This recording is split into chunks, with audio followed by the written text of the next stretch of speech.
Pinagbibitiw na ng 11 miyembro ng Senate Minority si Senate President Alan Peter Cayetano. Kasunod dito ng tila pag-boycott sa sesyon ng mga miyembro ng mayorya.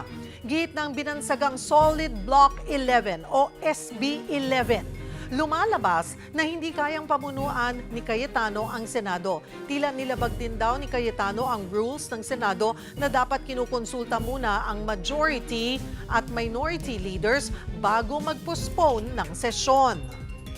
Senate President Alan Peter Cayetano should resign as he has shown that he cannot function as the leader of the Senate anymore. Imbis na pumasok sa RICO, itong si SP Alan, sa Facebook siya, papasok. Dito dapat siya magsalita. Dito dapat siya mag-ibati kung anong gusto niyang gawin. Huwag naman sa social media. Tinabla rin nila ang aligasyon ni Cayetano na gusto lang ng minority na mapalitan ang committee leadership sa Senado. Itinanggi rin nila ang umano'y pananakot kay Senator Jinggoy Estrada kung hindi siya lilipat sa minorya. Hindi ka namin pakukulong. We don't have that power. We have no power over the ombudsman. What happened is the rule of law.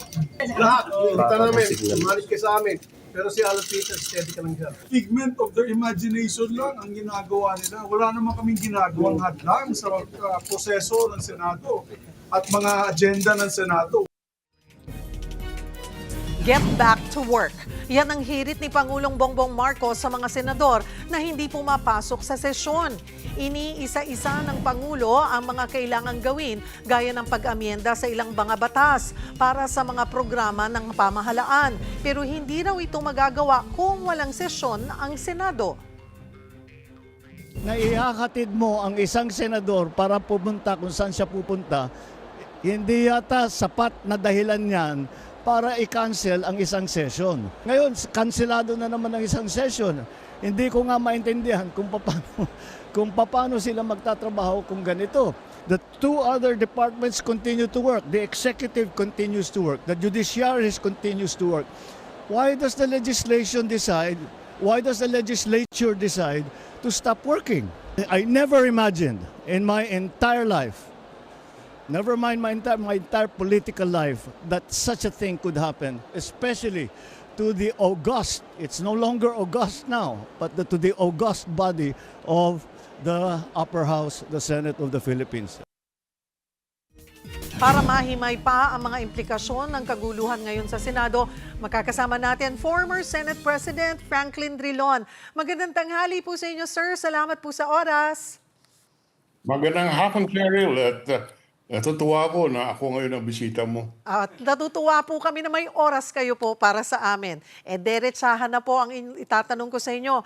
Marami na po kasing Pilipino ang nadidismaya at para nawawalan na po ng tiwala sa Senado dahil nga dito sa mga nangyayari ngayon. Bilang dating Senate President, not just once but twice, thrice, 4 times, nasa krisis na po ba ang institusyon? Sang-ayon po ako dyan sa ganong assessment. Nakakalungkot po ang nangyayari sa Senado. Alam mo, Cheryl, 24 na taon ako sa Senado.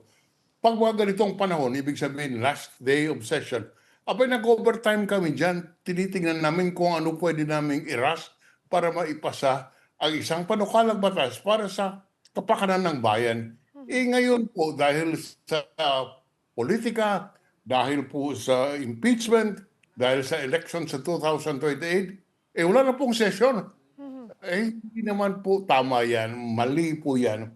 At maraming trabaho ang nakabinbin sa Senado na hindi na-aksyonan dahil ayaw po mag-sesyon. Halimbawa, may isang batas dyan na nag-aayos sa mga problema doon sa mga pasyente na hindi pinapalabas sa ospital dahil hindi nakakabayad. Mayroon pong panukalang batas na mag-aayos yan. Mayroong panukalang batas na nagbibigay ng benepisyo sa barangay workers. Yan po ay ilan sa mga panukalang batas na dapat maipasa, ngunit hindi maipasa dahil po sa hidwaan ng ating mga senador at yan po ay base doon ay dahilan lamang sa hindi pagtawag ng sesyon ng Pangulo ng Senado. Mali po sa akin yan. mayroon po silang legislative calendar.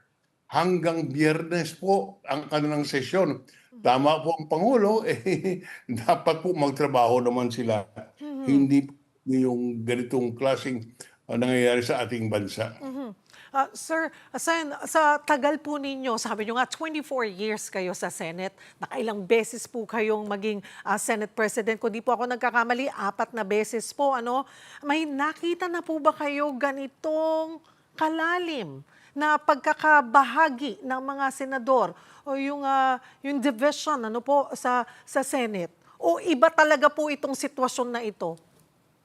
Iba talaga itong sitwasyon na ito. 24 na taon ako sa Senado. Ni minsan, hindi ko nasaksihan ang ganitong klaseng gulo at ang ganitong klaseng kahiyaan na inabot ng Senado dahil po sa kanilang mga ginagawa sa Senado. Hindi na po ba ito tunog policy debate, kundi parang personalan na at power struggle na lang? Ito po ba nakikita niyong ganoon? Parang ganoon ang nagiging sitwasyon? Hindi po natin maiwasan na nagiging personal at naging political ang konsiderasyon. Bakit po? Dahilan sa nakita na natin, ibig palitan ang absentee voting, ibig payagan na bumoto kahit wala sa sesyon. Yan po ay dahilan sa impeachment. Yan po ay wala namang relasyon doon sa mga panukalang batas na sinusulong. At kaya nakikita natin na ang aksyon ng Senado ngayon ay hindi para sa kapakanan lamang ng taong bayan, kung hindi dahil sa kapakanan ng ilang partido na siyang magbebenepisyo. Natuloy ang mga balak na palitan ang reglamento, ang rules of the Senate. Nagsalita na nga po si Pangulong Bongbong Marcos at sinabing dapat nang pumasok ang mga senador dahil natitigil nga po yung legislative agenda. Sa tingin nyo, Senator Drilon, sapat ba ang pressure mula sa Malacanang para mabasag ang deadlock? Hindi ko po alam, Gerald. It's purely speculative. Ang masasabi ko lang, mayroong kapangyarihan ang Pangulo na tumawag ng special session kung sa tingin niya hindi po naasikaso at bibigyan ng tamang panahon at pag-aaral yung mga panukalang batas na kailangan ipasa. Ulitin po, tama po si Pangulong Marcos dapat man po magtrabaho at siya po ay may kapangyarihang tumawag ng special session. And I will not be surprised, Cheryl, kung tatawag ng special session si Pangulo dahilan po sa boycott na nangyayari sa ilang araw na ito, maliban pa sa mahidwaan na nangyari noong mga raang linggo, which has resulted in a deadlock. Yes. Kung nangyari. Oo. Kaya ulitin ko lang, I will not be surprised kung tatawag ng special session ang Pangulo. Pag po tumawag ng special session ng Pangulo, ay kung 11-11 ang numero at ang pumunta lamang po ay ang minority, paano po yun? At hindi pa rin dumating or hindi pa rin sumipot po ang majority? In the extreme, pwede pong pilitin, dalhin bodily yung mga nagbo-boycott, yung walang rason, mag-attend ng session. Nasa rules yun po ng Senado, ngunit ni minsan hindi po ginamit yan. Dahil, alam mo, ang Senado, we arrive at decisions by consensus. Hindi po yung pilitan, hindi yung babuyan. Ngunit mukhang nawala na yung ganong klaseng environment sa Senado. Mukhang kanya-kanya ng kung ano ang sa tingin nila ay nakakabuti sa kanilang political future, yan na po ang ginagawa ngayon. Hindi ko po maiwasang isipin na gano'n ang agenda ng ating Senado ngayon. Pwede pong mali po, pwede pong sabihin na hindi totoo yan, ngunit sa aking nakikita po, wala pa akong naranasan na talagang hindi sadyang hindi sisipot ang 11 senador sa sa isang sesyon. Kasama po sa parliamentary technique na, hindi mag-attend ng sesyon in order to prevent the passage of certain measures. Ang ginagawa po yan, to force an adjournment. Pwede pong hindi sumipot at bawalan po ng quorum para po mapilitan mag-adjourn. Ngunit dito po sa ating sitwasyon ngayon, walang ganong sitwasyon, walang ganong balak. Hindi naman nag-adjourn dahil ayaw maipasa yung mga panukalang batas na nakabinbin ngayon. Sa katunayan po relasyon yung pag-boycott ng session po sa pending legislative matters. Sir, ayon po kay Senator Win Gatchalian, umaabot daw pala sa 25 million pesos yung operating cost ng Senado kada araw. Hindi po ba mahirap itong ipaliwanag sa taong bayan na kami po nagbabayad ng buwis pero walang sesyon at walang naaaprobahang batas? Tama po yan. Pananagutan po yan ng mga ayaw sumipot sa sesyon. Pananagutan po yan sa taong bayan. Kasi ang problema dito politically, hindi naman po anuman kung hindi yung hindi pagsunod ng halal na opisyal sa kanilang tungkulin na gumawa ng batas, mag-attend ng session. Hindi mo maiwasan na ito'y hindi man pwedeng isampaw ng kaso sa husgado, but politically may pananagutan po sila. Pinupunto po ng Minoriano, Senator Frank, yung nangyari kahapon, yung dun sa session na sinasabi na violation daw sa rules kapag hindi na-consult yung minority leader na walang session, hindi naman daw po sila nasabihan. So yun yung isang gusto inireklamo. So tinanong po si Senator Erwin, saan inireklamo? Sa Ethics Committee. So paano po mapapagdesisyonan kung mismo ang Senate President, kasalukuyang Senate President, ang may violation? Magandang tanong niya. Kaya sa akin, ang sagot diyan dapat ay public opinion, ang media ay dapat batikusin ang ganitong klaseng gawain dahilan sa unang-una, hindi mo po masabi na they will be held responsible politically dahil matagal pa po ang halalan. Pero yung standing nila sa komunidad hindi maganda at ganitong uri ng mga pinuno ng ating bansa ay dapat i-condemn ang kanilang behavior. Wala po tayong magawa. This is the political life that we chose. Kaya nasa taong bayan po kung paano nila paparusahan yung mga hindi nagpapanggap sa kanilang o nagtunay sa kanilang tungkulin bilang kinatawan ng Senado. Delikado po ba ito sa demokrasya kapag halos humihinto na nga yung trabaho ng isang buong sangay ng gobyerno dahil sa political deadlock? Sa akin po, this is a danger to the political life of our political leaders. Hindi po maapektuhan yung ating demokrasya sa aking tingin. Ngunit there can be a deadlock in wala pong mga batas na pwedeng maipasa na kailangan ng taong bayan. Halimbawa, sa ngayon po, as we speak, yung detention ng pasyente sa hospital for non-payment of fees, yan po ay umiiral. Kailangan ma-amyenda yan. So, Cheryl, to your question, wala pong criminal act. Nasa konsyensya po yan ng ating mga kinatawan sa Senado. At nagutan po nila sa taong bayan. Bukas po, inaasahang muling bubuksan daw ng Blue Ribbon Committee yung investigasyon sa mga questionabling flood control projects. Sa tingin po ninyo, makakaapekto ba ang gulo at kampihan ngayon sa kredibilidad ng mga investigasyon din? Of course. Yung investigation ng Blue Ribbon, lalo na yung composition ng Blue Ribbon ngayon, kung titingnan mo naman, ilan sa kanila ang may pananagutan at huwarap yung mga kaso sa sandigan at yung mga kaso nila magiging subject ng investigation.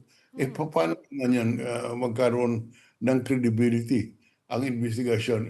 Ito po ay maging dahilan, bagong dahilan, kung bakit hindi mapagkatiwalaan ang Senado ng taong bayan.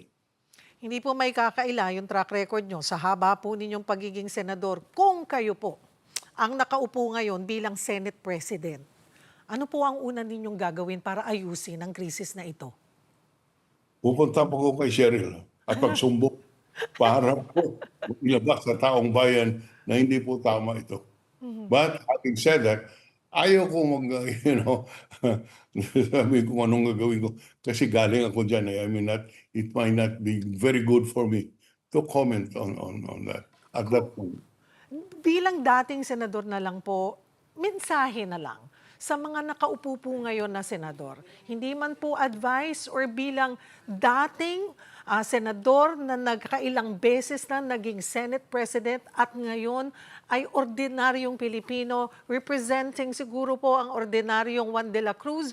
Ano po ang apela nyo sa mga, hindi lang po sa majority, but sa Senate? Sila pong lahat na senador ngayon na iniluklok ng taong bayan para po magsilbi sa nakakarami. Cheryl, huwag po kalimutan ng aking mga kaibigan na tama po sila po inahalal upang magsilbi sa taong bayan. Pag-isipan na lang po natin, let us look at ourselves. Yung ating tingbang ginagawa ay para sa kapakanan ng taong bayan or para sa kapakanan ng ilang mga kasamahan natin sa politika, kung ito po ba mga kabuti sa bayan o mga kabuti sa interest political ng ilang mambabatas o ilang opisyal. Huwag po natin kalimutan that history will judge us.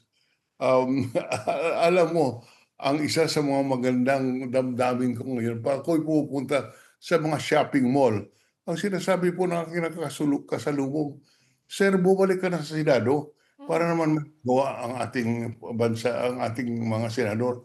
Yan po nakakataba ng puso dahil sa talagang sinasabi, buti pa ikaw nandyan ka, nagtatrabaho kayo noon, kaya kailangan natin bumalik ka sa Senado. This is the benefit of having retired with a good name. And I claim that, Cheryl, ako naman po ay nanungkulan ng tapat.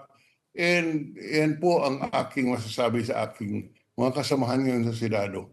Pag-isipan po ninyo ang judgment of history kung ano po ang pattern ng mga tao sa ating pagserbisyo sa bansa. Ihabol ko po, yung 2028 ba kinukonsidera nyo kung maraming nakakasalubong po sa inyo na pinababalik po kayo sa Senate? Anong kinoconsider? To run again. Ako, hirap na maglakad. Hindi na ay. No, Cheryl, I want to stay in the private sector. I am enjoying my life as a private citizen. Kasama ko po ang mga apo ko paglinggo. Wala pa akong pressure, ngunit I can give freely what is in my mind dahilan po para lang sa ating kinabukasan ang nasa isip ng retired Senate President Drilon. Cabinet post daw po. Lalo na. Mahirap. Ayaw ko. Huwag mo na akong pilitin. Nagtatanong lang po. But maraming salamat po. It's good to talk to you. Thank you for your time, former Senate President Franklin Drilon.